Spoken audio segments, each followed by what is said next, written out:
বর্মশাই ওর ডিউটিতে বেরিয়ে যাচ্ছে।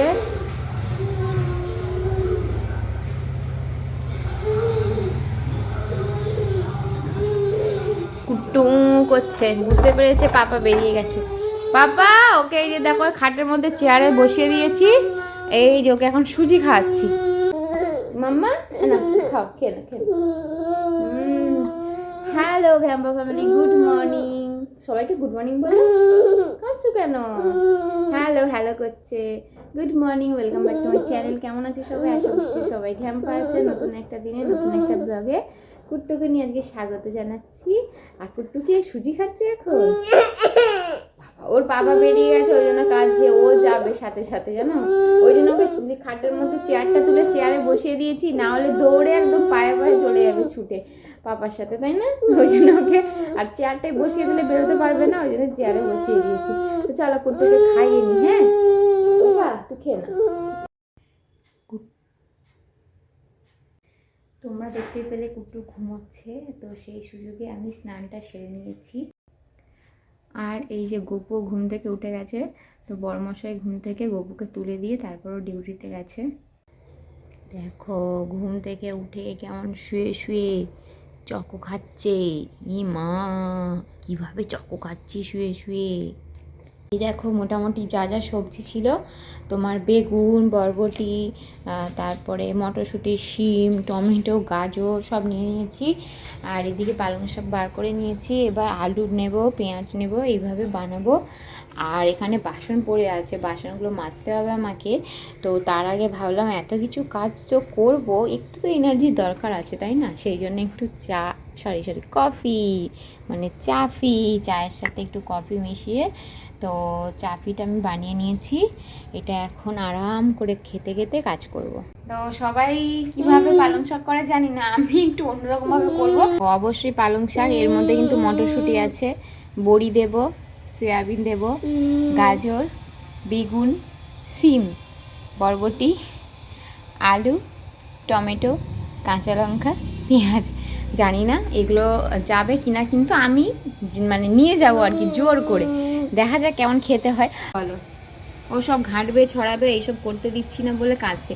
আর তার সাথে অবশ্যই এই ডিব্বার মধ্যে আছে সবজি মশলা, তো সবজি মশলাটাও অ্যাড করব, হলুদ লবণ যেমন হয়, তেল, যা যা লাগে সবই দেবো।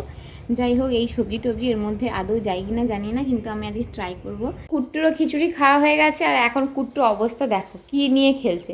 এটা কি তোমার গাড়ি? দেখো দেখো পাপা, এটা তোমার খেলনা? হ্যাঁ সোনা, এটা দিয়ে কে খেলে বলতো? এটা দিয়ে কে খেলে? দেখো কি সব দিয়ে খেলছে দুষ্টুটা। তো কুট্টুর তো খিচুড়ি খাওয়া হয়ে গেছে, আমারও রান্নাবান্না কমপ্লিট হয়ে গেছে। রান্না মানে একটাই, ওই তরকারি করেছি। এই দেখো, দেখতে কিন্তু খুব সুন্দর হয়েছে, তাই না? তো খেতে কেমন হয়েছে সেটা এখনও জানি না। যাই হোক, তো দেখতে কেমন লাগছে তোমরা অবশ্যই কিন্তু জানিও আমার এই মিক্স সবজি। তো বন্ধুরা, খাওয়া দাওয়া সেরে আজকে ওই যে আইসক্রিম বের করে নিয়েছি। কালকে মিস্টার আমার জন্য দুটো আইসক্রিম এনেছিল, রাত্রিবেলা একটা খেয়ে নিয়েছিলাম, আর একটা এখন এই যে বার করেছি। আর কুট্টু কী করছে দেখবে।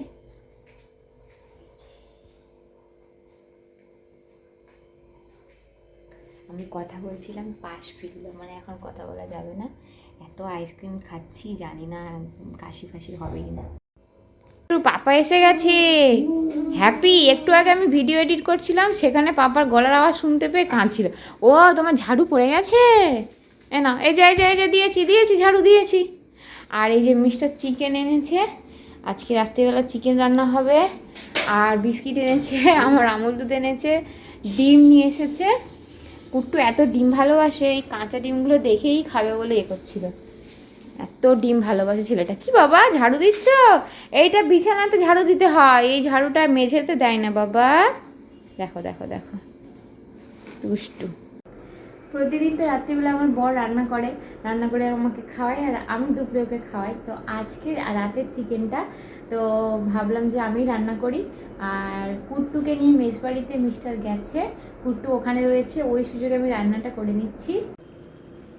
এই দেখো বন্ধুরা, চিকেনটা এখন কষানো চলছে, আলু টালু দিইনি, শুধু হচ্ছে নর্মাল চিকেনটা রান্না হচ্ছে, মানে আজকে রাতে চিকেন কষা হবে আর তার সাথে ভাতটা এই যে হয়ে গেছে, আর চিকেনটা এখন এই যে দেখো কষানো চলছে। আর দিনের বেলা ওই যে আমি পালং শাকের তরকারিটা বানিয়েছিলাম, দেখো এখন এতটা বেঁচে গেছে, এটা গরম করে নেব, ব্যাস রাতের মেনু।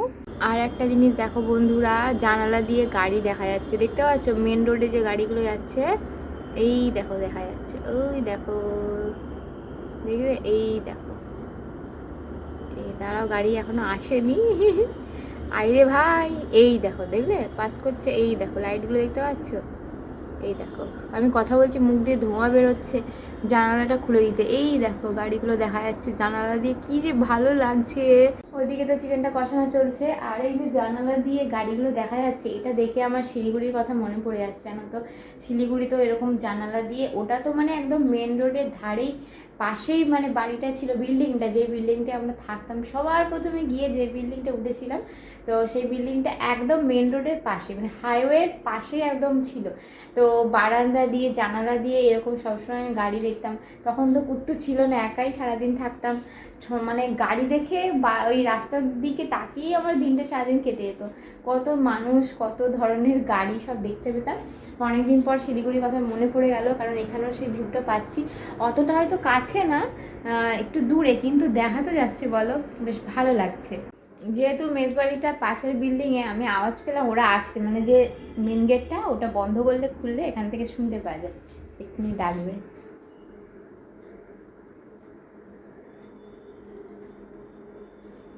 আসছে,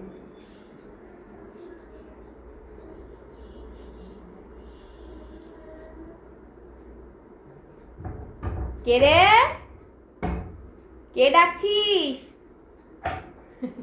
উট্টু, ওরে বাবা, মাম্মা